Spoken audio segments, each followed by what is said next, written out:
Mga kabagis, this is Jubilito TV Official and welcome sa channel natin. Isang mapagpalang araw po sa inyong lahat dyan, sa ating mga solid kabagis dyan na sumusubaybay sa ating channel.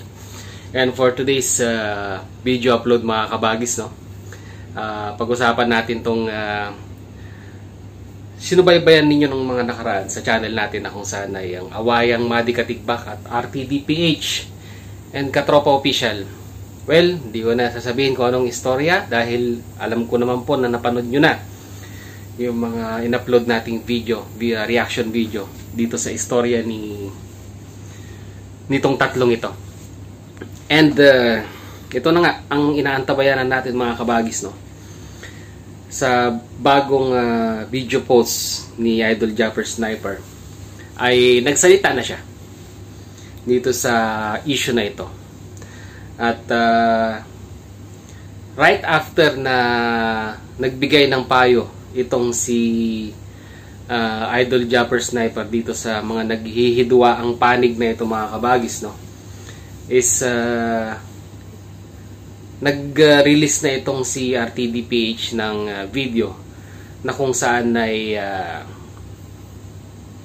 it is a type of reconciliation between him and Madi Katigbak, na humihingi na nga siya ng pasensya sa mga damages na nangyari dito nga sa hidwaan nila nitong mga nakarang araw dito sa social media. Alam na natin yung issue, hindi na natin bubuklatin, hindi na natin bubungkalin, kumbaga.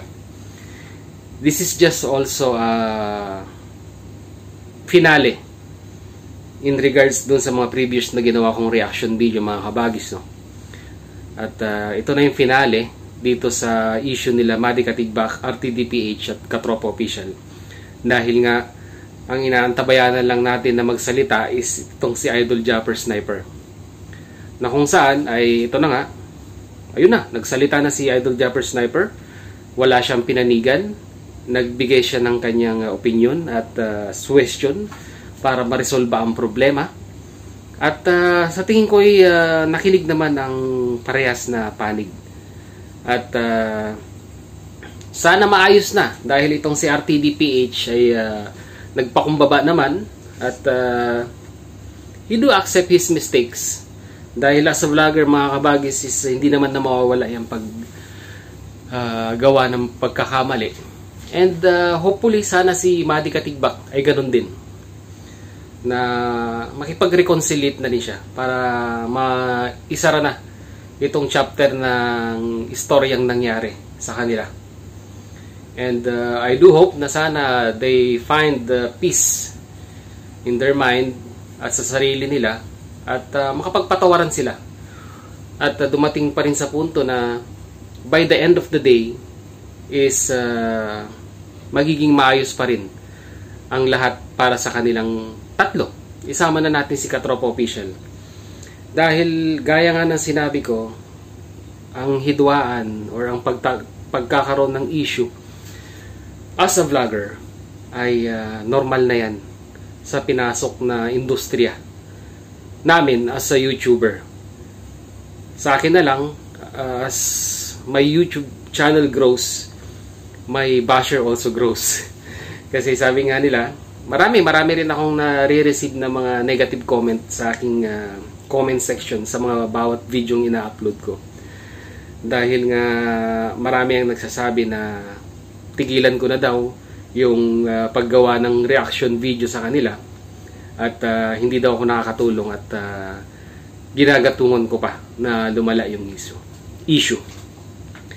Well, let me tell you this mga kabagis, sa lahat ng mga basher ko yan na masugid na nagko-comment sa ating comment section, ang paggawa po ng reaction video from my own perspective or for my own opinion mga kabagis, ang paggawa po ng reaction video ay hindi po natin ginagatungan kung ano man yung isyong ginagawa natin ng reaction. Bagkus ang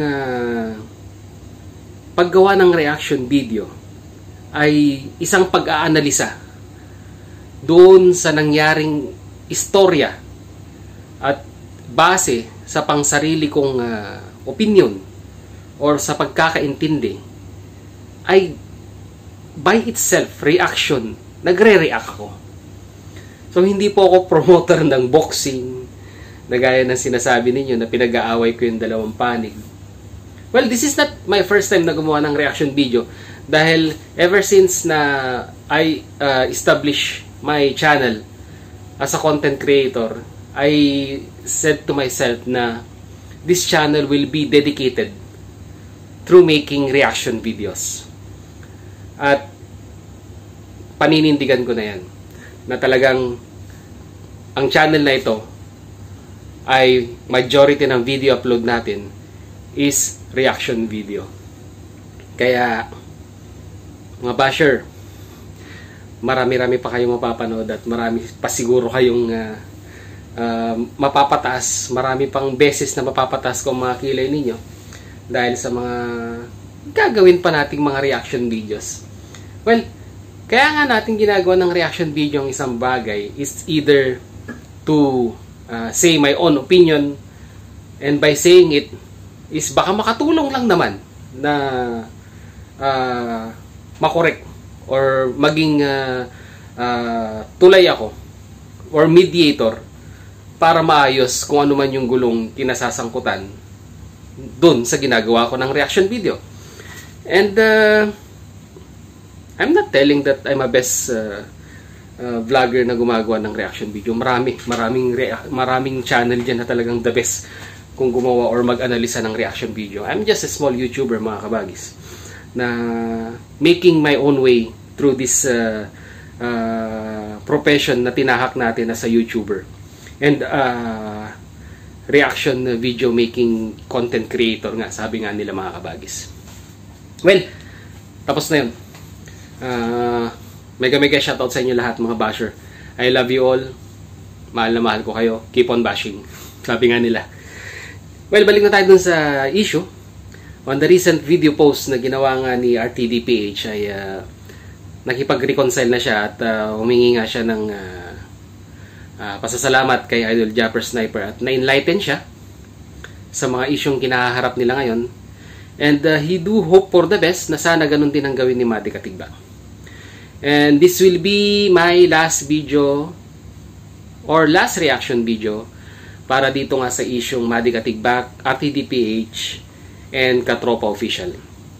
Dahil nga idol natin ng mga Bukana vloggers, idol natin ng mga So Weird family vloggers, at syempre, idol natin si Japper Sniper na sumusuporta sa kanila, ay parang karapatan namin as a viewers na obserbahan ang kanilang galaw at kung meron kaming nakikitang hindi maganda, it is our right or karapatan natin as a viewers na punain kung meron mang pagkakamali at iwasto kung ano man yung nagawang pagkakamali.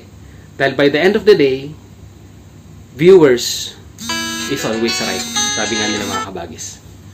Well, anyhow, maraming salamat muli, mga kabagis, at sinubaybayan or sinamahan ninyo ako dito sa ginawa nating finale ng ating reaction video between these three people. Three famous people are TDPH, Madi Katigbak Official, and this his brother Katropa Official. And kung hindi ka pa nakasubscribe sa channel ni Jubilito TV Official, hit na yan, subscribe button, libre po yan. At i-hit nyo na rin po ang notification bell para maging updated pa po kayo sa darating nating mga future reaction videos. Once again, this is Jubilito TV Official saying God bless, peace, bye-bye.